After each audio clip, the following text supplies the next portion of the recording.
right, here we go. Here we go, guys! Rolling! Rolling! Mark! Quiet, please, and action, action, action! Go, go, go, go! John Carpenter's new action thriller, They Live, continues his spine-tingling tradition of Halloween, Starman, and The Thing. All of my films, in one way or the other, are about people who are trapped in situations where they are no longer able to control what's going to happen to them, or where they are, or what they're up against.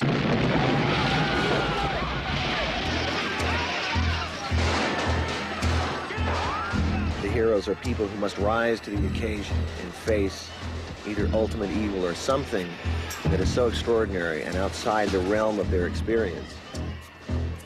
But through it, they show great dignity and warmth in caring for each other.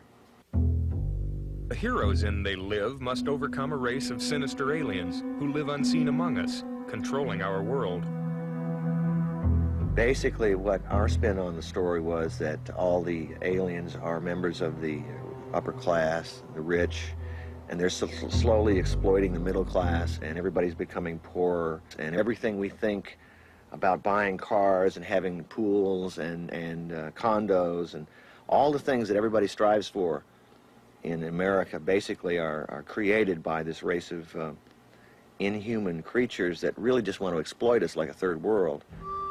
And it's told from the point of view of the homeless. So it has a kind of a theme and a message to it, but basically it's an action film. And action!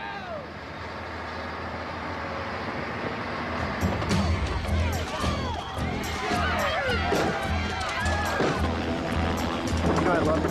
What? Have him come over low enough. Yeah. And have one of the stunt guys jump off. I think a lot of the heroes in my films are unlikely, are underappreciated.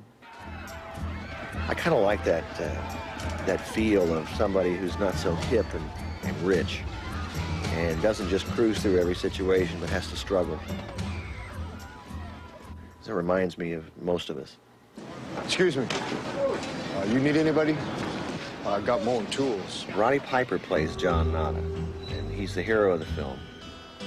The character that Roddy plays is closer to Roddy than one would think.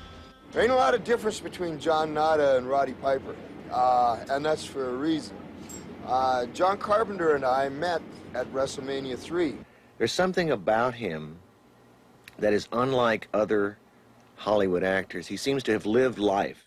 I've been electrocuted, I've been stabbed 3 times, been in a plane crash, I don't know how many car crashes. And after I got to know him, I thought, well, this is perfect. Let me give him a try in this role, because I think he has an enormous amount of talent, and he's very real.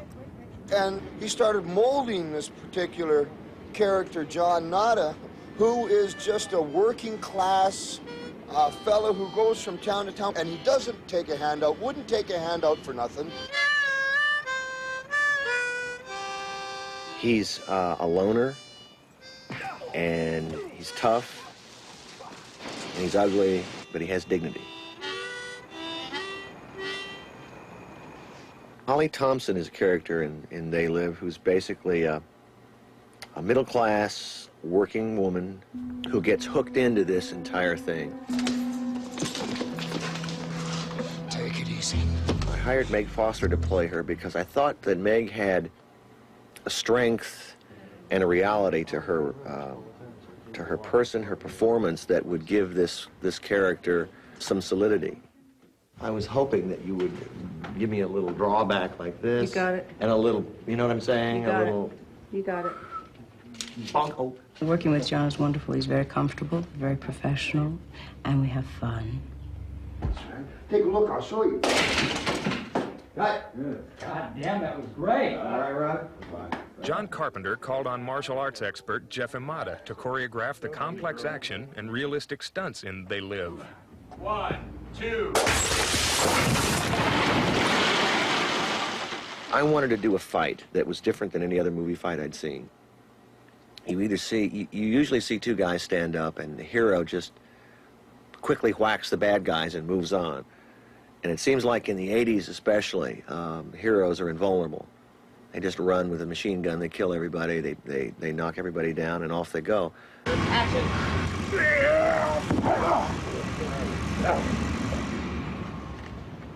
I wanted to do this unique fight, and I brought Jeff Amata in, and I brought Roddy in, and we all sat around and talked about it, about what would make a fight unique in the sense that you haven't seen anything like this.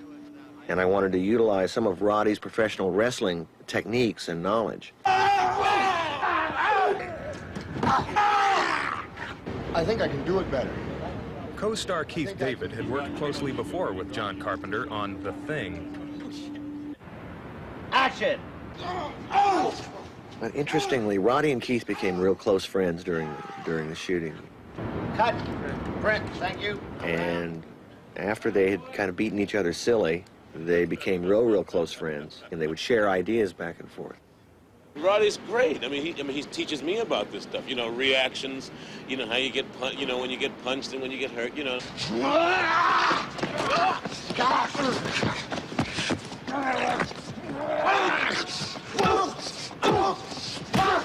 Keith is wonderful. We've been teaching a lot of fight, and I'm afraid we have discovered the next door any shavers. This guy hits like a mule. He fights instinctively, and that's what's great about it, because he's just going, and that's the real deal.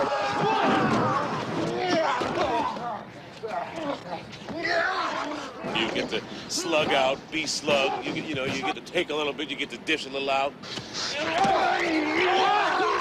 This here is going to be the closest to a real-life fight that you're ever going to see. All right. And then pull him up. All right. Great. I think everybody is potentially heroic, depending on what they're presented with in life. A lot of people who commit themselves to an ideal, raise children, work loyally, are heroes. I think we all have a little bit of that in us.